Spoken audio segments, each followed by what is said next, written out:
Rose Cushing, host of Carolina Hoofbeats TV. With me today is Greg Robinson, and Greg's up visiting us from St. Joe, Yes, ma'am. Texas. And St. Joe, Texas is a town near Oklahoma state line. Yes, ma'am, right on the Red River. And there in St. Joe, Greg has a business called Robinson Performance Horses? Robinson Horsemanship. Robinson Horsemanship. Yes, ma'am. Okay. So tell us a little bit about what you do, Greg. I train and show performance horses, take in a lot of problem horses. For instance, we've got a warm blood in all the way from Pennsylvania that we're working with. Show paints, quarters. I've done very well in some of the big Mustang events, and so it doesn't really matter to me, the event or the horse. I'm just kind of in love with horsemanship. I understand that your techniques are a little different than some of the other trainers. Do you want to elaborate on that some? Yes, ma'am. I do things a little slower, a little more methodical. I don't use any training aids whatsoever. Just what the good Lord gave me, my hands and my legs. Ride a lot in the vaquero style is how I grew up. I'm from Idaho and buckarooed out in the Great Basin country, Nevada and whatnot. And so my background's real strong in vaquero horsemanship. And then I got into the performance horse world. And I've just kind of blended those two worlds together to create my own thing, I guess. And so there's no yanking and spurring and kicking. Not to say that I won't correct a horse that knows better. I will. You know, I'd be just lying if I said not. But my idea of getting after a horse is a little different than a lot of folks. And so teaching them the ways of horsemanship through using my body more than my hands. Whether I'm doing clinics or expos or private lessons at home, I try to get people to quiet their hands and really connect with the horse's body because they feel everything you do. And the smoother you are with your movements and the more centered you stay, the better performance you get out of your horse. Doesn't matter if you're on a jumper or a reiner or on a ranch horse, because it's all just horsemanship. Right. No matter what breed of horse you're riding or what kind of pants you're wearing when you're doing it. Right. It's horsemanship. Now, what about vaquero style appealed to you and drew you to that style? Well, it was kind of all I knew. You know, I went and buckarooed in Nevada, and everybody does it that way, you know, and that comes from Spain and the Californias. It's real rich in history, and the art of it is what really drew me to it. To see those guys on bridle horses just riding right here and working cows and roping and spinning and sliding and rolling back, and they're right here. And it just, I can watch it all day. I'm obsessed with horsemanship. Sure. Well, it kind of takes it to the next level where it's more of an art form instead of just a riding form. Right. And one of the things I focus on at my clinics is people think that upper end is in a galaxy somewhere far, far away, and it is not. So my training's simple and my coaching's simple. And I tell people all the time, great horsemanship's so simple it's stupid. People just want to make it something hard. And we've been programmed for centuries to do a lot of things on a horse that are really not correct. But our horses do it in spite of us anyway. Right. But it's because this is how everybody's done it forever. So I've kind of become more of a student of the horse. I've let them mentor me more and go, well, okay, I know what man says. What do you say? And I'm not into the horse whisperer thing like that. I mean, I'm a rider and I'm a performance guy. But I think more about what it means to the horse and what it does to their body. You know, like when we're turning to turn, they feel that. And everybody's been taught to do it that way. But I go, I got to challenge that why. Right. You know, so when I can teach people that to stay centered, stay square, I don't care if you're on an Arab and an Andalusian. Doesn't matter. If you follow a few basic things, your horsemanship takes a huge jump. And it happens in like 20 minutes, Wow. not 6 years, Right. you know. The rural American lifestyle. It's how we work and It's how we play. It's how we learn and how we enjoy the finer things in life.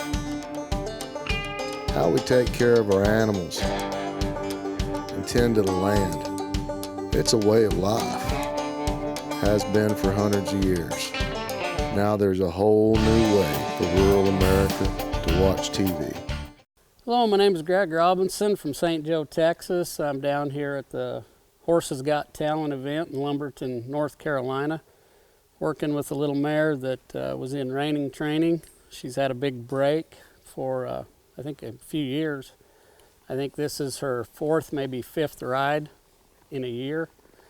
And I just met her about 20 minutes ago and started riding her around here. So I'll work through a few things that I do at my clinics across the country and in my training at home.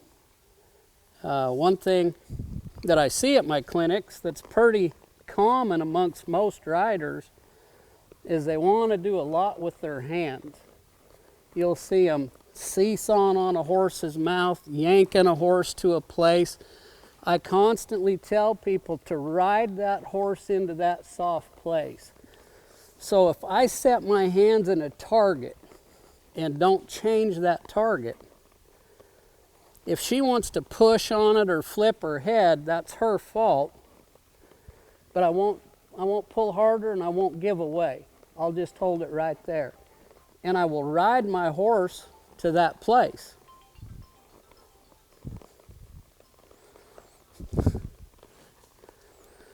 So instead of pulling my horse's face in the directions I want to go, like drawing them over here, I'm just going to basically ride in what I call the triangle.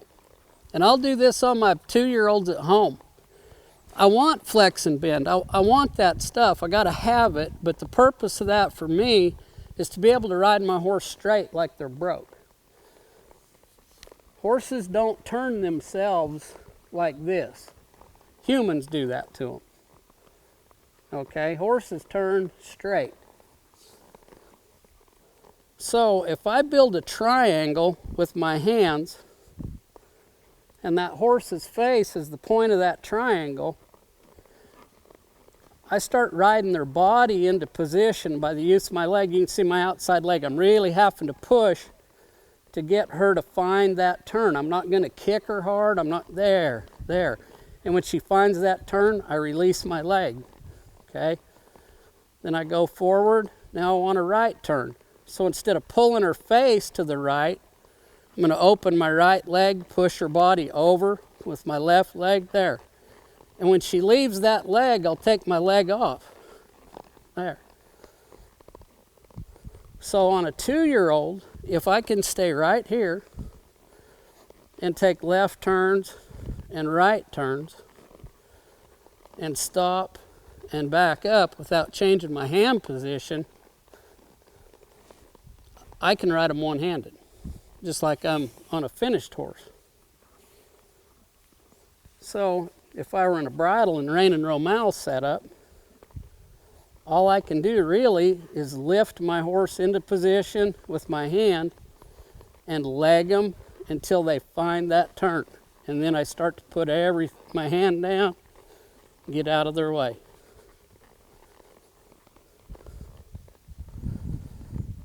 Notice I don't pull across their neck, and I'll ask her to forgive me. If I pull her across, see how she gets worried and flips her face out there because I've drawn that rein way across her neck. But if I just politely ask by lifting right at the cap of my horn and legging her a little bit and then get out of her way, whoa, and let her turn. And it doesn't matter if I'm rolling back or running circles. A lot of people are taught to look where they're going. I don't do that. I stay where my horse is, especially on rollbacks. I stay right with my horse, because if I'm looking, it changes where my pin bones are on my horse's back. If they can feel a gnat sitting on their back, they can certainly tell which hip's open and which hip's closed. So I stay straight and square, especially in my spins and my rollbacks. because if I look, it changes. And when I go to turn to the right, my body is actually sending my horse off the wrong direction, so they're going to lose their hip. Especially in the spins, if I'm looking over here, I've got more pressure on the inside than the outside. A horse is going to fall to the opening. So first thing that's going to happen, this rib's going to stick out. The hip's going to follow the rib. I'm going to lose my turn. But if I stay straight and square, stay right where my horse is, they'll keep the rib cage in line, elevate their shoulders, and be able to get turned around. Hi, I'm Jesse Chase of Jesse Chase Performance Horses in Wendell, North Carolina, and I'm proud to feed Mule City Feeds. Mule City was first recommended to me by a vet who felt that I would benefit from a custom mitt. Overall, I've been thrilled with the customer service at Mule City Feed, the quality of products that they use, and how my horses have looked and performed since making that change. So stop by today and check out Paul Dunn at Mule City Feeds.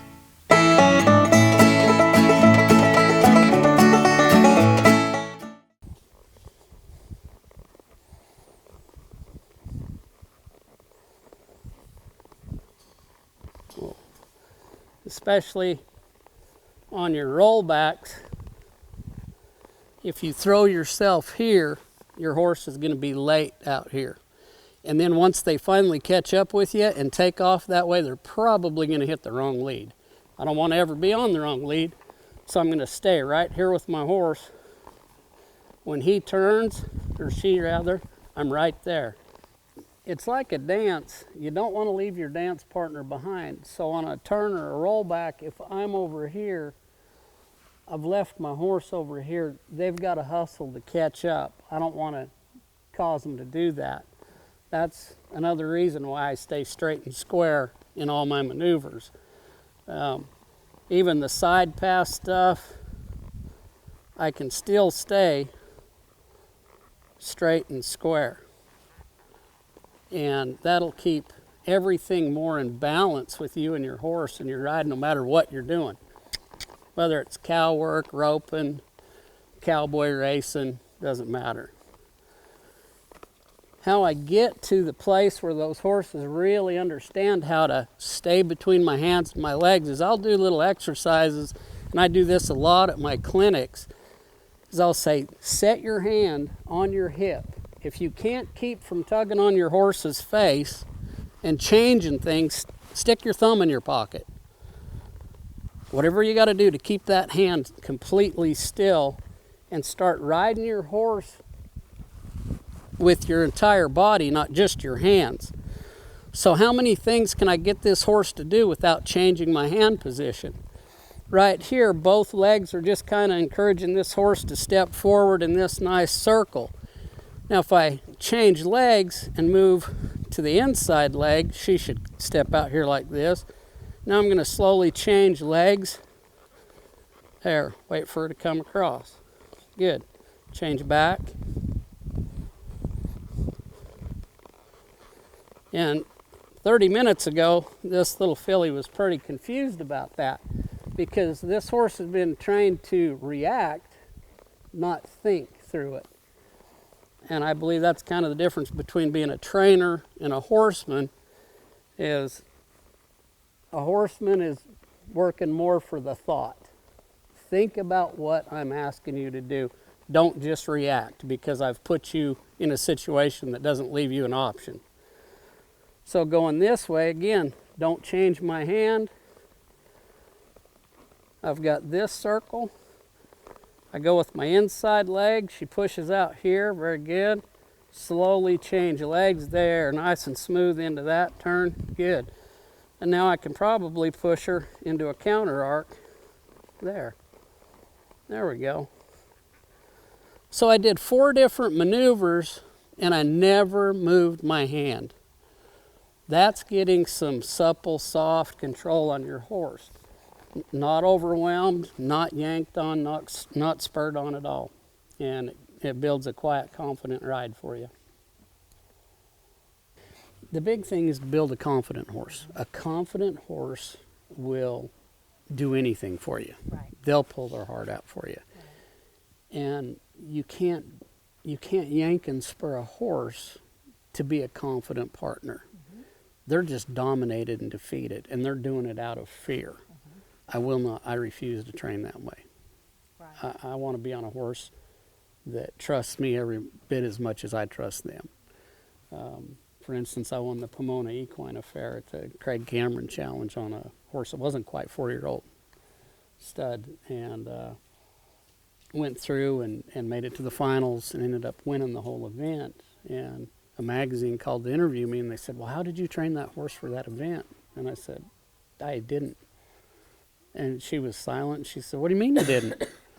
And I said, well, I didn't. He's never seen a tarp. I've never jumped him over barrels or went through any of those things, but I got him to trust me, and I got him broke. Mm-hmm. And broke to me is give me your chin and stay between my hands and my legs. If you'll do just that, we can accomplish anything. So I just really try to simplify horsemanship for the horse and the rider. Well, that sounds like a really valuable clinic, and I can't wait to hear at the expo so we can show everybody. Now I'm looking forward to it. And Greg is very humble. He's very well known on the West Coast and the central part of the United States. It's just all of us on this side of the world that aren't familiar with him yet. But trust me, you will not be sorry that you pursued this. So thank you for talking with me. Oh, thank you for having me. I'm blessed to be here. All right. Are you thinking about a career with horses? I love this.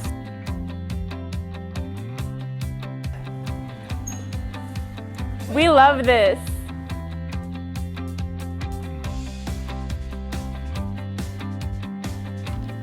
I love this.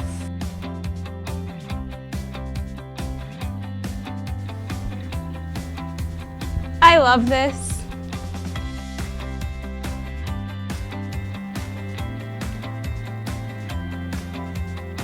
I love this. We know. You'll love it too. Hi, this is Rose Cushing with Carolina Hoofbeats TV, and we're here at Martin Community College today, visiting with Tammy Thurston. And the college has grown a whole lot, and it's doing a lot of really cool things, one of which we just came down to was a contest that they had for 4-H and FFA. So tell us a little bit about what that was about. Absolutely. So the state of North Carolina, they have a competition for the students who are involved in the judging portion of FFA and 4-H. And I believe they had around 300 FFA members and 100 or so 4-H members.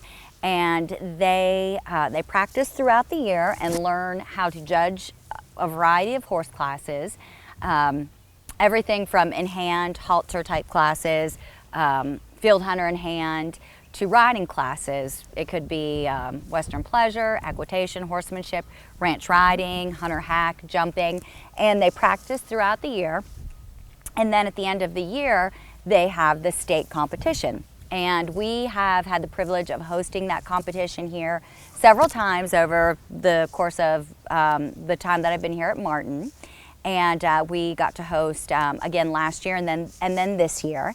And it's an awesome opportunity for those students to practice their skills. So they come in and we basically set up a mock horse show for them.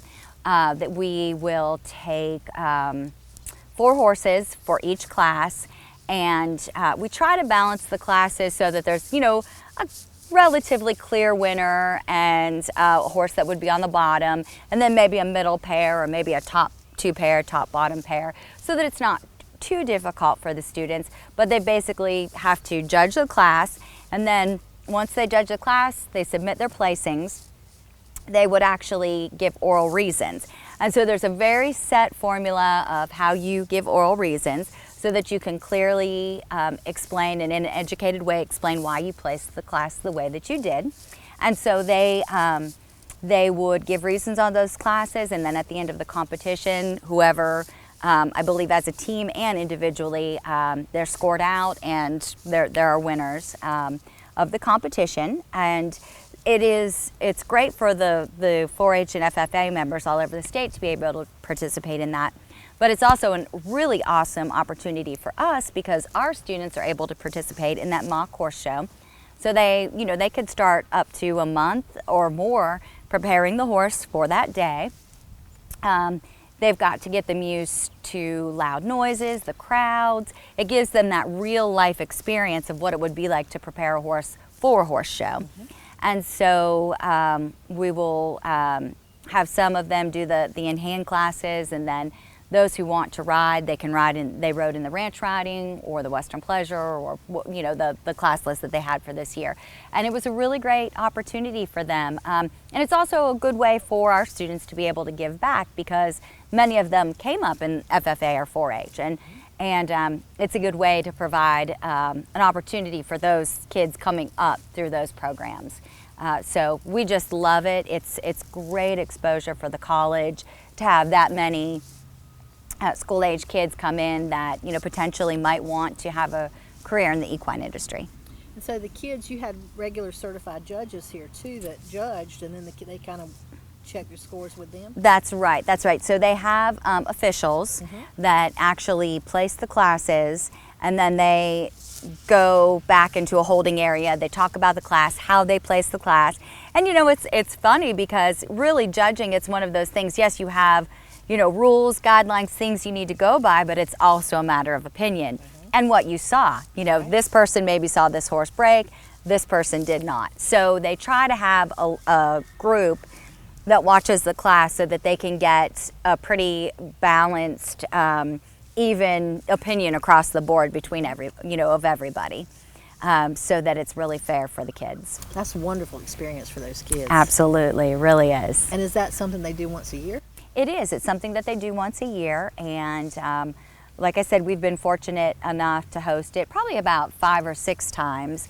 I think they try to have every year maybe, or every couple years, have a different location, so that you know, kids from the western part of the state, where we're so far east, they don't have to drive as far every year to be able to compete. So we were fortunate enough the last few years to host it here. Very good. All right, well, stay tuned. When we come back, we're going to be talking with some of the FFA leaders and the 4-H leader about their individual programs. Hi, my name is Tammy Thurston, and I am the owner-operator with my husband Paul of Thurston Quarter Horses, where we specialize in training hunter under saddle and Western pleasure horses. Our focus is mostly futurity horses, but we do a little bit of everything in that field. And we have multiple Congress world champions in the 2-year-old, 3-year-old, and older horse classes, maturity classes, in both the Western Pleasure and the Hunter Under Saddle. I invite you to join me at the Everything Equine Extravaganza to go over a few things dealing with the Hunter Under Saddle. So when you are competing in a Hunter Under Saddle, they now have a new division called the Working Hunter Under Saddle. So that's one of the things I'll be discussing, is what are the difference between the traditional Hunter Under Saddle and the Working Hunter Under Saddle. We'll be discussing how to be successful in both classes, how to prepare for both classes, what makes a good Hunter Under Saddle horse for both the traditional and the working classes, different exercises that you can do, how to bend, counterbend, break up the different body parts of the horse, basically anything that you would need to be successful in either Hunter Under Saddle classes. We look forward to seeing you there.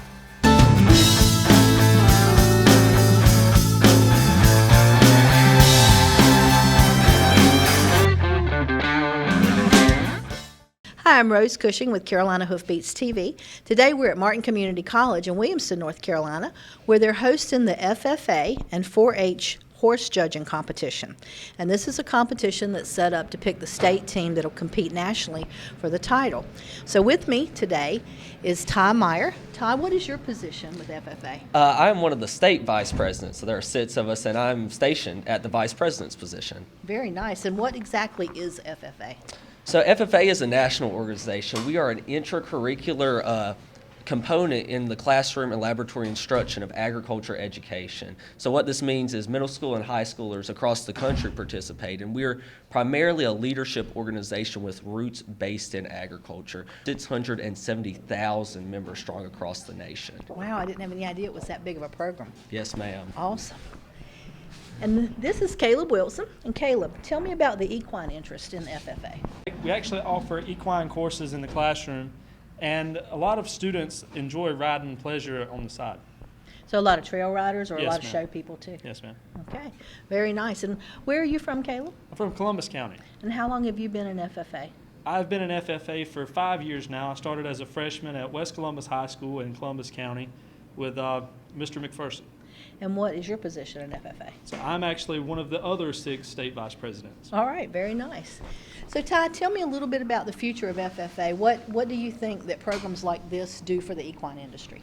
We're looking to expand our leadership roles. It was funny, I was looking on these boards about the many courses offered in equine industry here at Martin Community, and most of those are rooted in leadership positions actually with the equine industry. I mean, it's great to be able to love the judging and that aspect, but to be able to have your voice heard, especially in the equine industry, is going to be really important for anywhere in the agriculture industry as we expand. And having that leadership component part of FFA is really going to give these students a voice in the equine industry, especially in their future career. I think that's so important because, as we know, in today's legislature, for example, Right. many of those people have no agricultural background. So if we lose that voice, we're going to be in real trouble. Right, that's very true. So that's awesome. Now, Caleb, tell me a little bit about how you plan to move that mission forward and keep these kids interested in. So throughout this year, me and Ty and myself and I and the rest of our team, we've had the opportunity to come in contact with 20,000 FFA members right here in North Carolina. Now, we may not have but 2 months left in our tenure, but when we come into contact, we try to move that mission forward, move agriculture forward, and promote it throughout every classroom, every conference we've been to, or in just any event that we have visited. We've talked with students about what they can do through agriculture and the equine industry. And for my viewers out there that may not realize this, agriculture in North Carolina is a $74 billion industry, and the equine part of it is a $4 billion industry. So it's not a small piece of the pie. So Ty, tell me, what do you think is the very best program that FFA offers in the role of leadership for the equine industry? In equine industry, I would say we were talking about our legislator. Great thing about FFA we offer is a legislative day. This is an opportunity for students to go to the Capitol and actually have their voices heard as high school members. We hosted this event last February, and we had over 350 FFA members from across the state to hear their aspect of how agriculture impacts them, especially in the equine industry, which is so strong, especially here in the northeast part of the state. That's awesome. Legislative Day is a very important thing, so I'm glad that ma'am. you take kids to that so Yes, they can ma'am. see it in operation. Uh-huh. Definitely. So Caleb, how can people out there watching get involved in FFA if they're not kids? So the FFA actually has an alumni program.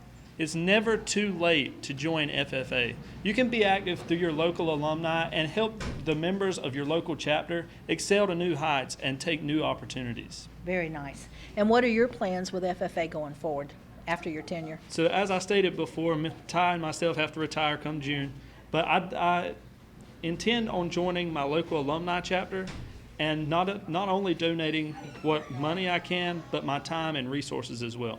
Very nice. Very nice. And how about you?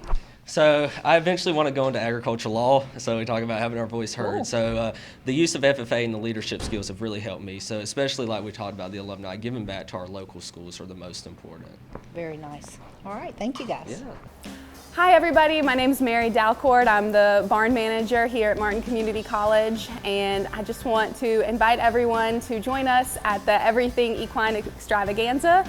I'm going to be doing a series of 3 demos there regarding eventing, kind of how to get started in eventing if you're new to it, if you think it's something you might want to try with your horse. And we can also talk about the types of horses that are suitable for eventing. We'll also discuss moving up to the next level, how you know when you're ready, and some of the secrets required or involved in getting there. So we can't wait to see all of you guys there.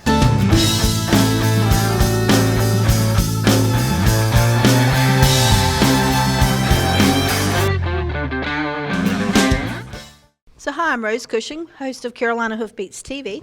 We're in Williamston, North Carolina today at Martin Community College, where the college is hosting the 4-H and FFA horse judging program. It's a competition to decide who's going to be on our state teams to compete nationally. So with me is Lori Stroud, and Lori is pretty much the head of 4-H in North Carolina. She works for the Extension Service. So Lori, tell me a little bit about what 4-H is. 4-H is a youth organization for youth ages 5 to 18. We have Clover Buds that are 5, 6, and 7, and then our juniors start at age 8 and go up to age 18. And we have all kinds of educational opportunities in 4-H. It's not just horse. There's all kinds of projects, including STEM, shooting sports, and things like that. Okay. So tell me about today's competition. So we have, for 4-H, we have 100 youth that are competing in 4 different divisions. This year we've added a rookie division for youth that have never competed in horse judging. So we have junior and senior rookies, and then we have junior and senior 4-H. They're judging 3 halter classes and then 6 performance classes. They get scored on how closely they're placing matches a set of officials, and they get a score anywhere from 0 to 50. And then they also have to give oral reasons, which they are defending why they placed the class the way that they did. Very nice. And how long do they study for such an event? Honestly, I don't feel like you can ever be prepared for horse judging. I know some of these kids have been doing it since they were really young. We have, kids that are 18 that have been competing since they were juniors, and we have some kids that have just started. But I would say most of our clubs probably have been working a solid 4 to 6 months, having regular practices to get ready for today. What other kind of equine stuff does 4-H offer? So in March, we had our state 4-H horse bowl and hippology contest. So for horse bowl, it's kind of like Jeopardy, where they're on teams of 4 and they have buzzers and they have to, questions are read like Jeopardy style and they have to buzz in and answer. And then hippology is the study of the horse, and they had to take a written exam, do slide IDs, and also judge classes, and those were actually done on video. And who were they competing against? So we had, across the state of North Carolina, we again had junior, senior, 4-Hers, and rookie divisions. And they were all just North Carolina? North Carolina, yes. And when do they go to compete nationally? So from our state contest, we do a tryout process where the top youth from North Carolina form a horse bowl, hippology, and horse judging team. Our contest for Southern Regionals is the end of July, beginning of August in Perry, Georgia. And then after that, they go to the Quarter Horse Congress in October and Eastern National 4-H Horse Roundup in Kentucky in November. So, Lori, for the people watching, how can they get their kids or themselves involved in 4-H? So the best place to start is with your county extension office. And if you go to North Carolina Cooperative Extension, there's a list of county centers. So you select the county in which you live and look for the 4-H agent in your county and find out which clubs they have available. You do not actually have to be a 4-H member in the county in which you reside. You can join another club in another county. That's perfectly fine. But start with your local 4-H agent, or you can search Extension Equine Husbandry and contact myself or my coworker Elena, and we'll put you in contact with who you need to be. And how many kids do you think are here today? We have 100 4-Hers competing, and for FFA, I think I heard that there's like 300. Awesome. That's right. That's really good. All right. Well, thanks for spending time with me. Thank you.